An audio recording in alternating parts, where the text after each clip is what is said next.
da cidade de Manaus no domingo, isso é inevitável.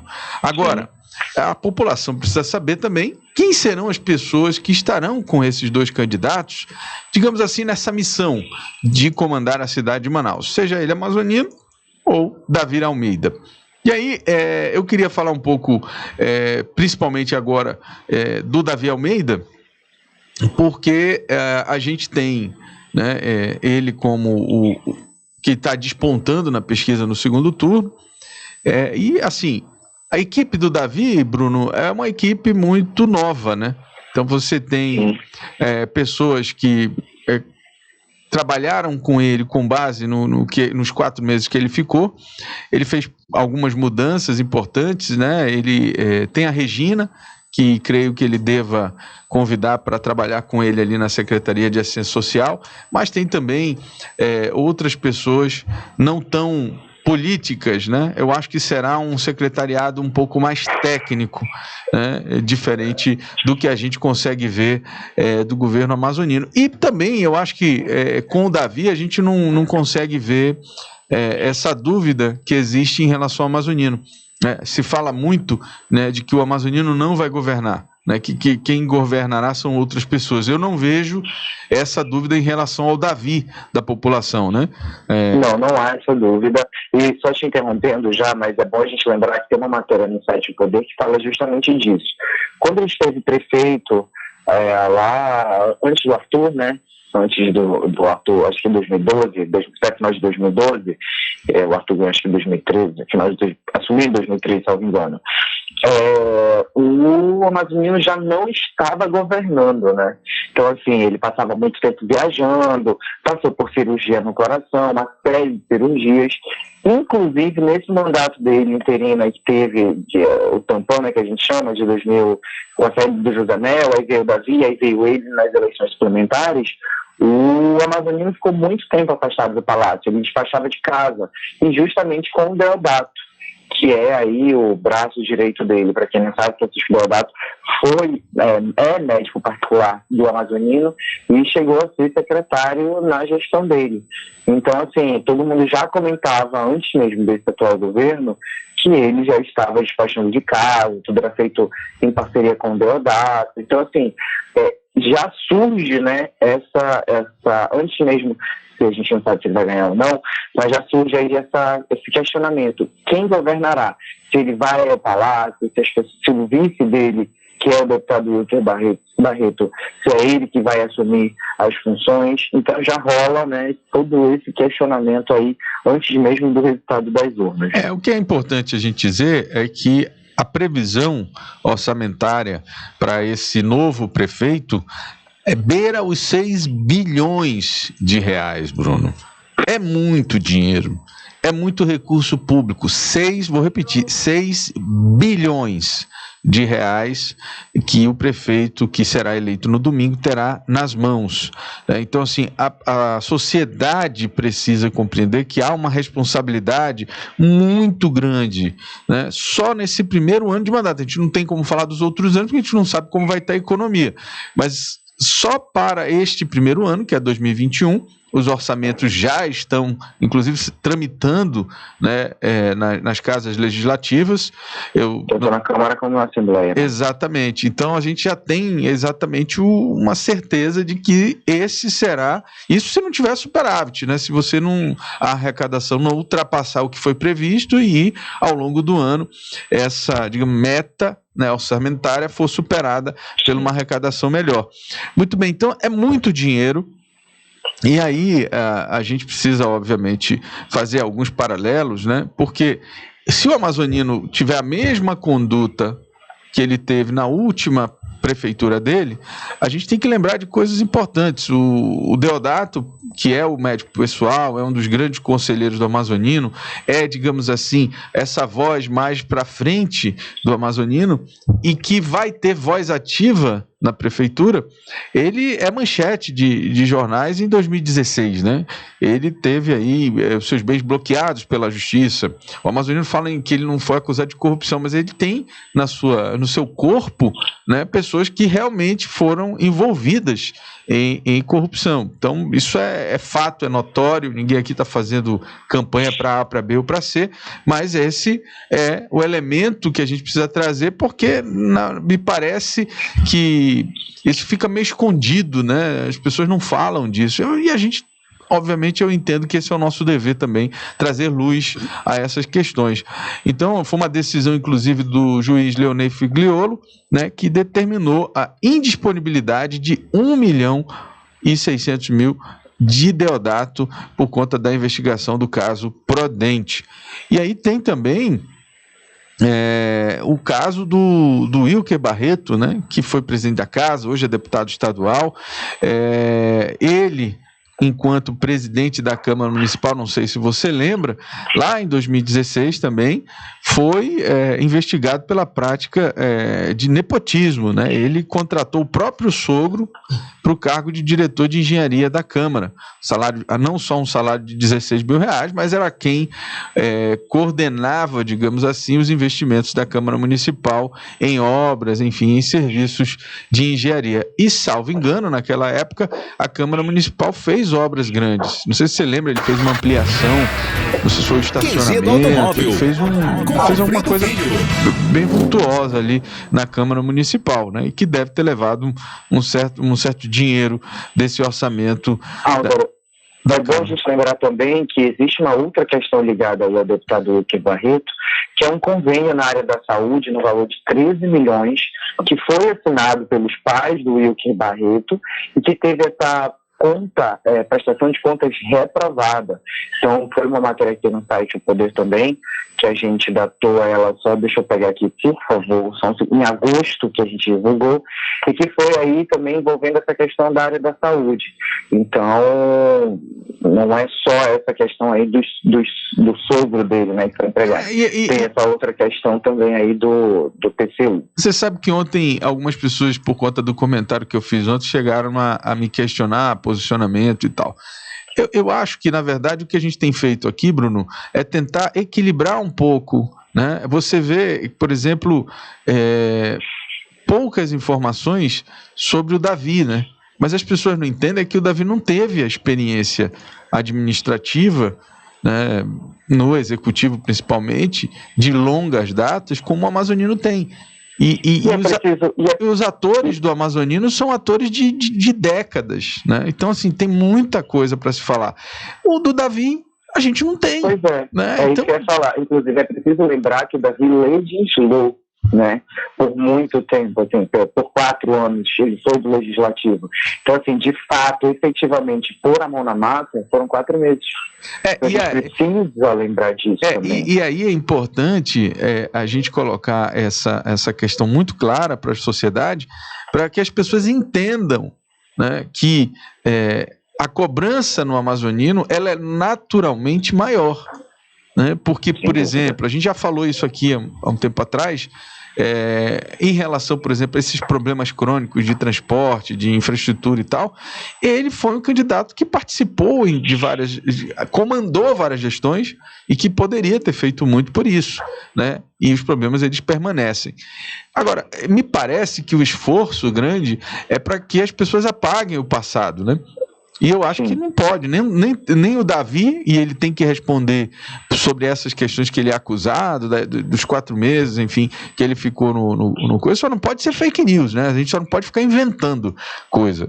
E a pessoa tem que responder. E o amazonino não pode querer esconder o que ele foi durante a vida dele política. A gente até, inclusive, enalteceu o seu papel na política aqui, mas digamos assim, esses gargalos, né, essas coisas que aconteceram ao longo da sua vida política, elas também têm que ser faladas, né, Bruno? É preciso falar disso.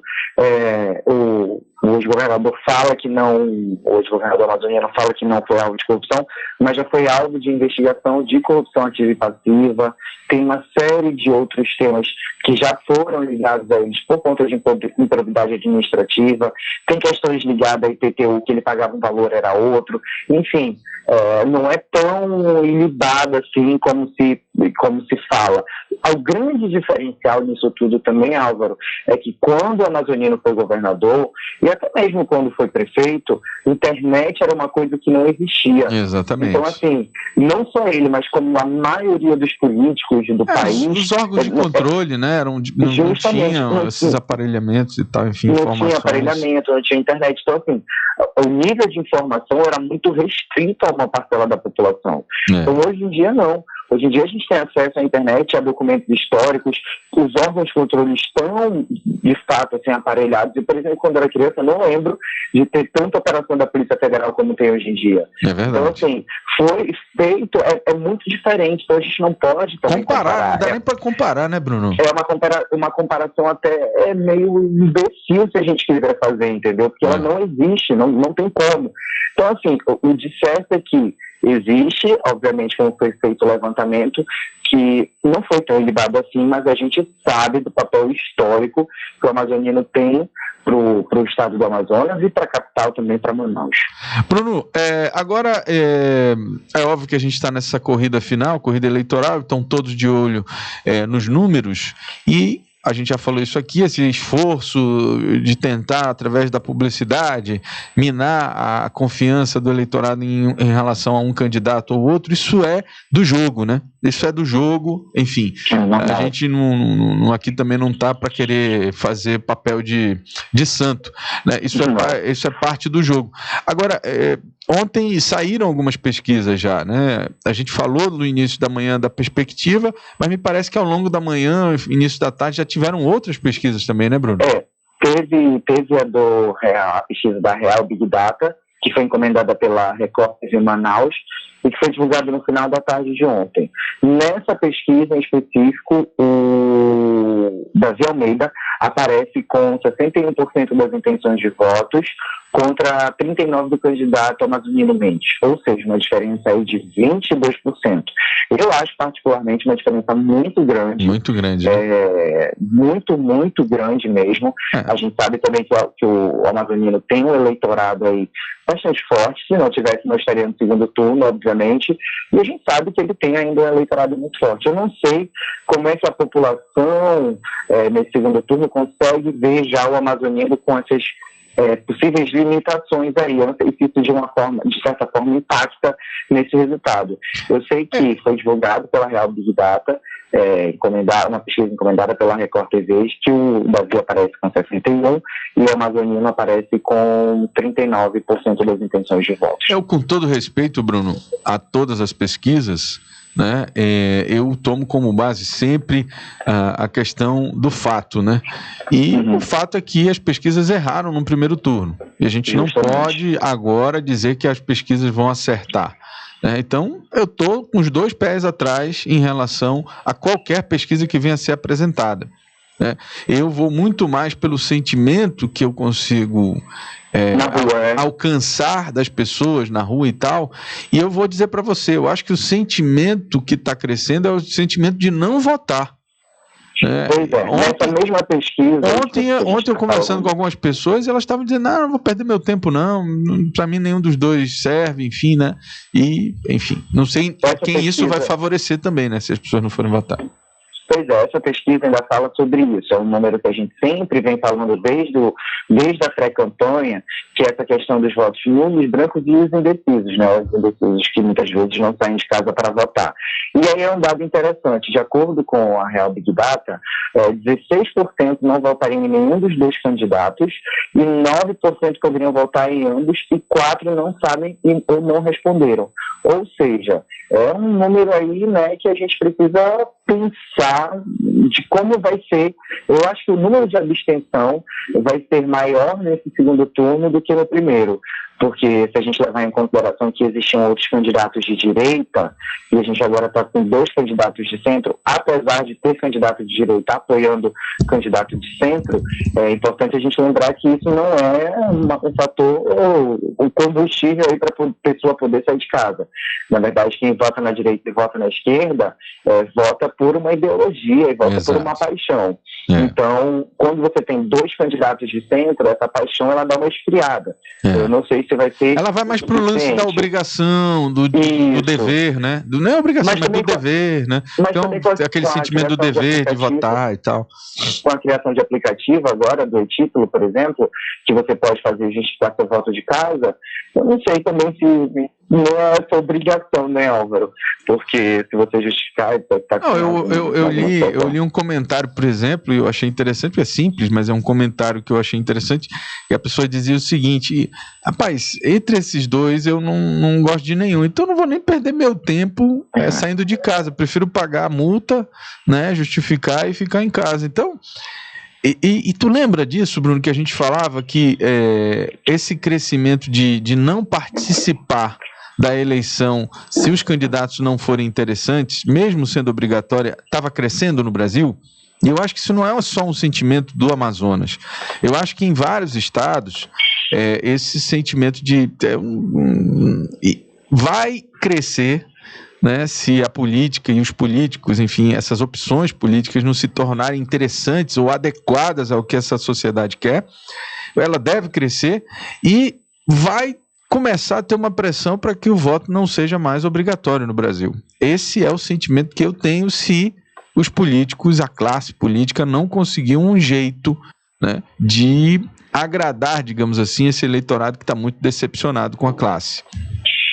E muito dessa decepção, eu acho que não só a questão da corrupção, que a gente sabe que é talvez o ponto maior assim, disso tudo, é sempre a corrupção, porque existe uma questão de acreditar, né, de você ir lá e exercer o seu papel de cidadão e votar, e você apostar todas as suas fichas naquele candidato e, sei lá, depois de 1 ano, 2 anos, ele te decepcionar.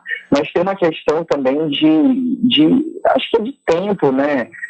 Tá todo mundo meio cansado de tudo, de tantas obrigações, dessa briga, dessa polarização em todo canto que a gente senta, a sala de política.